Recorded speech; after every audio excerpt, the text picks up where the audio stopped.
হরে কৃষ্ণ। সকলকে জানাই শুভ নববর্ষ।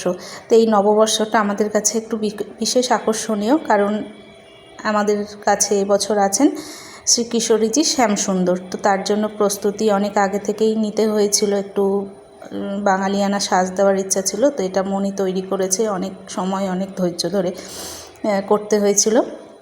আর ওনাদের ড্রেসের জন্য কত যে আমি কাপড় কিনলাম, কিন্তু কোনোটাই মনের মতো যেন হচ্ছিল না। সব সুন্দর সুন্দর নিজেই পছন্দ করে নিয়ে আসছিলাম, কিন্তু এই দিনটির জন্য কোনোটাই পারফেক্ট মনে হচ্ছিল না। তারপরে শেষ পর্যন্ত এই শাড়িটা আমি নিই। তো এরকম কাপড় থান কাপড় থেকে পাচ্ছিলাম না বলে পুরো শাড়িটাই আমি নিয়েছিলাম। তো বড়দের আমাদের পরার মতো শাড়ি, কিন্তু ওনাদের তো অল্প লাগবে, এতটা লাগবে না। কিন্তু কাটতে যে আমার কী যে কষ্ট হচ্ছিল, যে এত বড় শাড়িটাকে কাটবো, কিন্তু ওনাদের জন্য তো এটুকু তো করাই যায়। তো শেষ পর্যন্ত বুকে পাথর দিয়ে কেটেই ফেললাম ওনাদের ড্রেসের জন্য। তো অনেকে আমাদের রাধা মাধবের জন্য গিফট পাঠিয়েছেন, কাপড় পাঠিয়েছেন, ওগুলো আপনাদের সাথে পরে শেয়ার করব। তো এই দিনের জন্য এটাই আমি বেছে নিয়েছিলাম। তো তারপরে বাঙালিয়ানা সাজ যেহেতু, তো বর কনের লুক দিব বলে বরের মুকুট, রাধারানীর মুকুট সব তৈরি হয়েছিল। তো রাধারানীর জন্য এটা মনি তৈরি করেছে।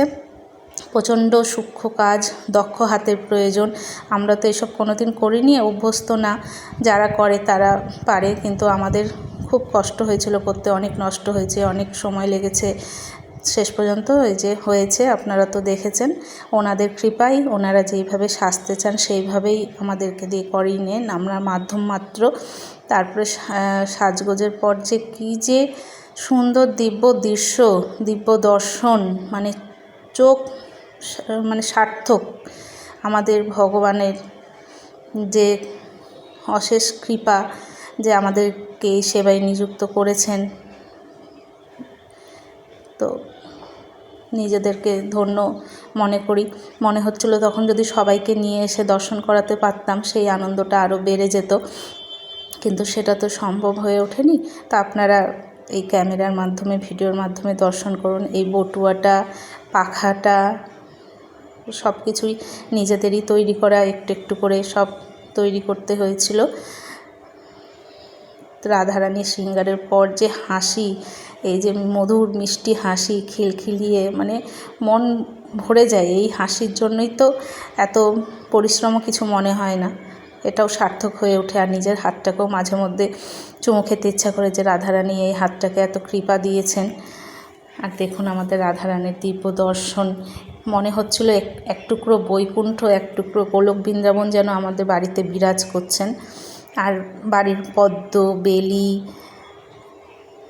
চাপা ফুল, তারপর সকালবেলা গিয়ে প্রভু বাজার থেকে টাটকা জুঁই ফুলের মালা নিয়ে এসেছিল, ধূপকাঠির সুবাস, সব মিলিয়ে যেন বাড়িময় একটা আলাদাই অনুভূতি, দিব্য অনুভূতি। ঘন্টার পর ঘন্টা দাঁড়িয়ে থাকলেও মনে হচ্ছে সময় কীভাবে পার হয়ে যাচ্ছে বোঝা যাচ্ছিল না। তো আপনারা অনেক ভালোবাসা দিয়েছেন।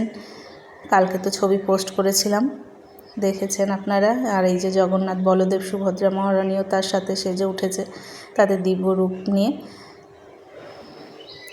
আপনারা অনেক গিফট পাঠিয়েছেন অনেকে, সেগুলো আমি পরে আপনাদের সাথে শেয়ার করব আস্তে আস্তে। তো ভোগ, স্পেশাল কিছু ভোগ হয়েছিল সেই দিন। তা আপনাদের কেমন লাগলো আপনারা জানাবেন। হরে কৃষ্ণ।